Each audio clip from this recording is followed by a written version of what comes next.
Hi there, I am Jeremiah Gibbs and I am the Camino Guide, and today I'm going to be talking about something kind of unique for I think a lot of the conversation about pilgrimage, and that is I'm going to talk about Martin Luther's critique of Christian pilgrimage in his writings during the Reformation period.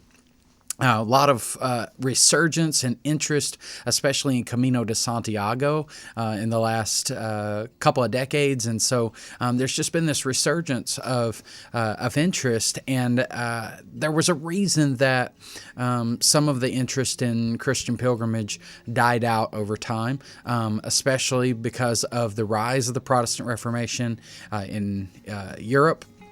And so there was a big critique of Christian pilgrimage at that time. But as pilgrimage has restored, I want to have a chance just to pause and to look at some of the critiques that the Protestant reformers gave to pilgrimage so that we can learn from those. And especially this is going to be of interest to those who are Christian and are walking or have walked or want to walk Camino de Santiago.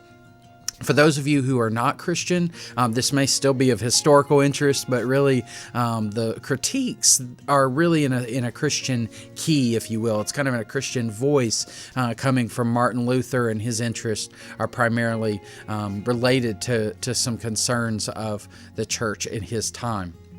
So the first thing to say is that by the time of Martin Luther and the Reformation, pilgrimage has really gained an immense interest in his time frame. So, I mean, there were pilgrimage sites that had risen up all over Europe. People were walking to these places. Certainly by that time, Camino de Santiago is now several hundred years into people making the pilgrimage. And so by that time, a lot of people are making pilgrimage to Santiago, as well as many other places throughout Europe.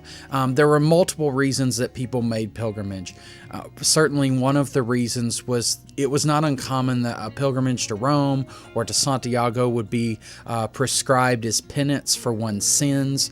You might go and make confession of sin, or you might be discovered to be a sinner, and then you would have these penances assigned to you to go and to walk pilgrimage as a way of making amends for the wrong that you had done. Certainly there were indulgences that were related to that. That is this belief that you could earn a kind of healing power, salvation kind of power from these pilgrimages. So these had certainly part of the reason reason people were going on pilgrimage, but really the kind of maybe the primary reason that people said they would go on pilgrimage was because of a really predominant language of life as pilgrimage that was just in the kind of medieval way of talking. It was very common that people would refer to having a life as a pilgrimage. And so when you talk about life as pilgrimage a lot, then it makes sense that these place pilgrimages like Santiago or Rome or so on, they become a way of thinking about like a little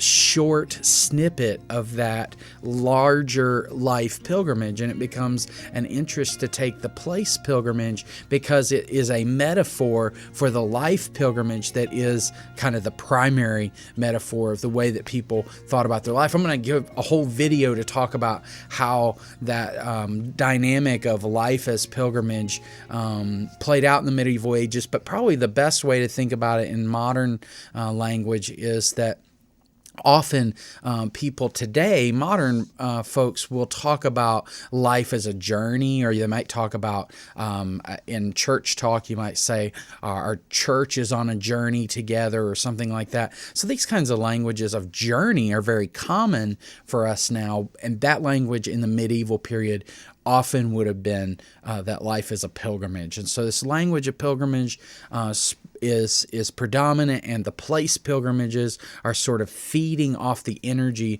of this life pilgrimage language. Now, already in that time frame, there was a pretty common critique of pilgrimage that sometimes people would critique pilgrimage because it was expensive. It was a very pricey thing to go do, and others would just say you're neglecting your family and you're neglecting your work and your responsibilities here as a part of the estate. Usually these would be landed people and wealthy people, and you're neglecting your responsibilities here to us by going on these pilgrimages. So already there was a critique of those who would go on pilgrimage, but it was still very popular for some of the reasons that I just named. Now, when Martin Luther comes on the scene then for the Reformation, of course, the Reformation is about much more than pilgrimage and his critique of pilgrimage. But when Martin Luther comes on the scene, the pilgrimage is already pretty predominant, and he starts his critiques at the early part of his critique of the church. His critique of pilgrimage is fairly mild at the beginning. Later, his critiques of pilgrimage become much stronger, but I would say throughout the whole of that period, he's still critiquing pilgrimage, and he's not a fan of it, even though his critiques get stronger later in his life. Now, I would say his critiques really fall into kind of three categories, and he says different things in different places in each of these categories, but I think probably these are a good summary of his concerns on pilgrimage. The first, and I would say primary concern that he has about pilgrimage is that it was connected with a works righteousness. So, of course, Martin Luther, this is his primary critique throughout the Reformation, is to say that we somehow earn our relationship and our grace from God because of things that we do is a false doctrine, and he was highly critical of these ideas. And that critique of works righteousness is very much at the center of his critique of pilgrimage as well, because pilgrimage very much looks like this effort to earn one's salvation. And in one place, Luther says this. He says, the reason for so many monastic orders, cloisters, temples, pilgrimages, and much more is because of a false notion that these works justify and save. They are steeped in the illusion that such works and the monastic life merit eternal life and redemption from sin and death. So for him, cloistering as a monastic in a monastic community, or going on a pilgrimage or going to these temples, all of these acts together were the ways that he thought the church was manipulating people to try to earn a salvation that God was giving them for free. And so that's probably at the heart of his critique for pilgrimage. The second critique of pilgrimage that Martin Luther says pretty consistently is a concern that people are going on pilgrimage because they're bored with the worship of their local congregation. And so he thinks that that pilgrimage takes away from the life of a local church and then focuses the devotional energies of that person in the pilgrimage itself. So another quote, this one is from his explanation of the 95 Theses. With the 95 Theses, this is a commentary that he provides some number of years later, and he says, the first reason for making pilgrimage, most common reason for making pilgrimage, is the curiosity to see and hear strange and unknown things. This levity proceeds from a loathing for and boredom with the worship services which have been neglected in the pilgrim's own church. So his second critique is really that pilgrims are withdrawing the devotion and the commitment and the passion for worship that's really due to the local congregation. That's what we should really be focusing on, says Luther. And many times pilgrims are going out and finding that on the pilgrimage path rather than in the local congregation. So that's his second critique. And then his third critique is, I really think, really related to that second critique, but it's a little more specific than that. And that was to go on pilgrimage was a very expensive proposition. It took a lot of time. It took a lot of money. And so not only were you neglecting your responsibilities at home, but you were also spending money and spending time that really could be given to more fruitful endeavors, like given to the poor, like service to one's neighbor and kindness to one's neighbor. And so another quote he has again, this is from the explanation in the 95 Theses, where Luther says, those people are to be justifiably ridiculed who neglect Christ and neighbor at home in order to spend 10 times as much money away from home without having any results and merit to show for it. Therefore, he who would remain at home and consider that passage of Scripture, love covers a multitude of sins, as well as that other passage, whatever is left over, give as alms before everything is clean for you. So that's a cross-reference to Luke 11:41.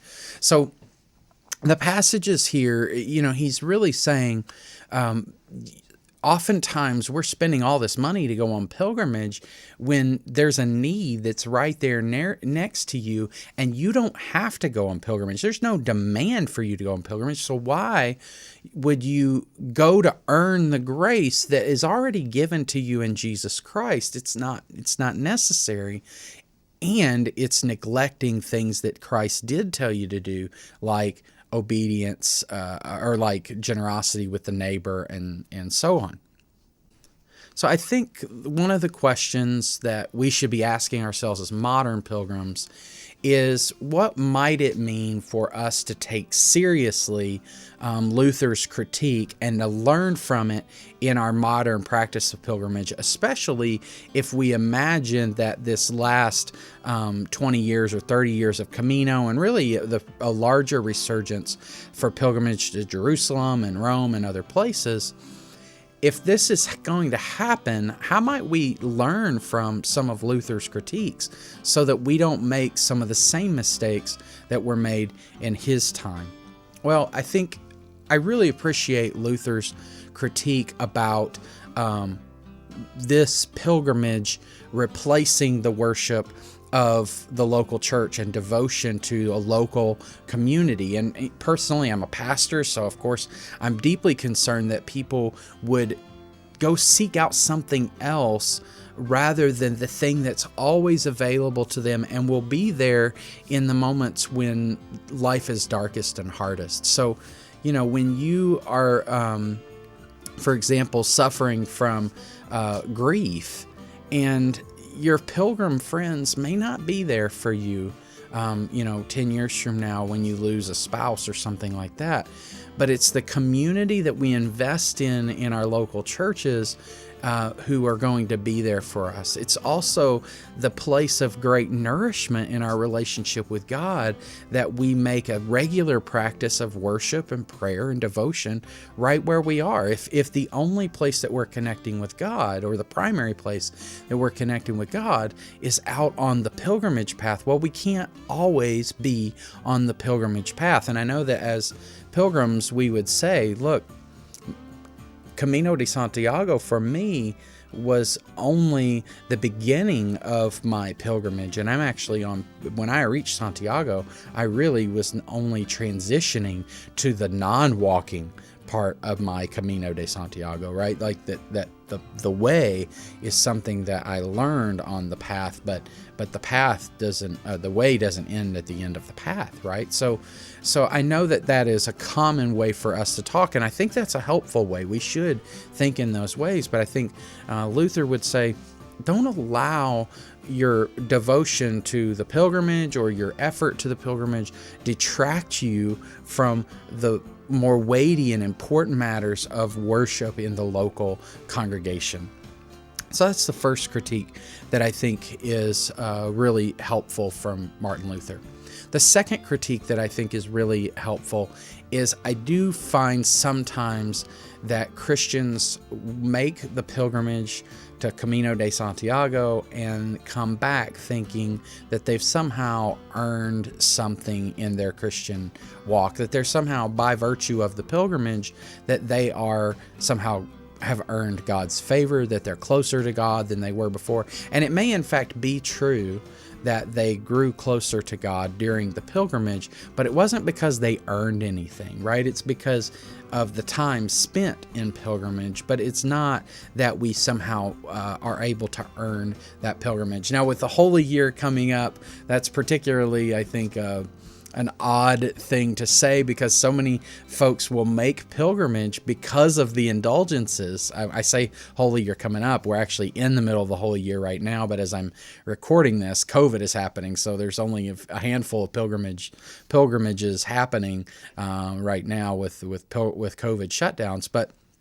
But soon many of us will be making pilgrimage in that Holy Year, and one of the emphases of the Holy Year is that we would earn indulgences, these forgivenesses from sin. But I think at the heart of this critique, especially for Protestants, this one may sit better with Protestants who than it would with Catholic persons, for example. But I think that notion that we can't earn grace from God, that the pilgrimage doesn't somehow make us more holy than another person, that kind of a corrective is really helpful critique from Martin Luther. And then the third critique our third lesson, you might say, that I think we should walk away from Luther's critique is I do think that his concern about financial and time waste is an important one for us to think about. I think that it's not particularly helpful for us to ignore the fact that it does cost a lot of money for Americans. There's a cost involved with flying to Europe, with buying the equipment, with the actual spending on the trail. And actually, the pilgrimage route itself is fairly affordable as vacations would go if we were to compare it to vacations. Not that a pilgrimage is a vacation exactly, but if we were to compare it to that, it's not a particularly expensive journey once you get there. But still, I imagine that most Americans are going to spend at minimum $2,000 and maybe upwards of $4,000 or more to be able to make a pilgrimage. That's a lot of money that I think the waste involved is a serious critique that we need to pay attention to. There's a couple things I would say about that. One is that the cost does continue to come down of flights and everything else over time comparative to inflation and so on. But the second thing I think is if you're going to make this pilgrimage and you're going to spend this significant amount of money to go to Spain and to do these things, I do think it's imperative that Christians do so with an eye towards kindness and generosity. So for me, that means paying over and above the cost of a room or something when we're at the albergue, spending liberally with folks who are doing business and getting their living from Camino. And really, it actually involves more waste maybe, but if you're going to spend $2,000 to make the pilgrimage, then maybe it would be a wise thing to have an extra $500 or something that you're going to use generously with the folks that are around you when you're making pilgrimage. So for me, I think that's an important feature. If we're going to spend this kind of money and we have it, then we really should be thinking about the ways that we can spread generosity and kindness while we're on the trail, because that really goes back to, Luther's concern here really goes back to a concept of neighbors and what it means for somebody to be a near neighbor or a far neighbor. And my near neighbors, I do have a greater ethical responsibility, the people in my own community and so on. I still have an ethical responsibility to far neighbors, right? But I have a greater responsibility to my near neighbors. whenever you start to talk about a pilgrimage route, those persons are near neighbors for us while we're on the route. They are the people who are serving us, the people who we built a relationship with through the Camino route. So I think really we have a responsibility to kindness and generosity when we go and make those pilgrimage routes. So those are the three things that the lessons that I would take from Martin Luther. The critiques, I think, are really helpful in our modern age. And so I hope that has been helpful for you as you think about how to walk the pilgrimage in the most faithful way that you can. I hope that you like videos like this. If you do, please like the video so that others will find it, and also subscribe to this channel. I do gear reviews. I talk about some of the logistics for walking Camino de Santiago, and I also talk about the theology and spirituality of Camino as well. So please like and subscribe to this video. If you're familiar with some other critiques of pilgrimage, put those in the comments. I'd love to hear some other things that you've heard or know about from Martin Luther or from other reformers as we all explore this pilgrimage together. Buen Camino.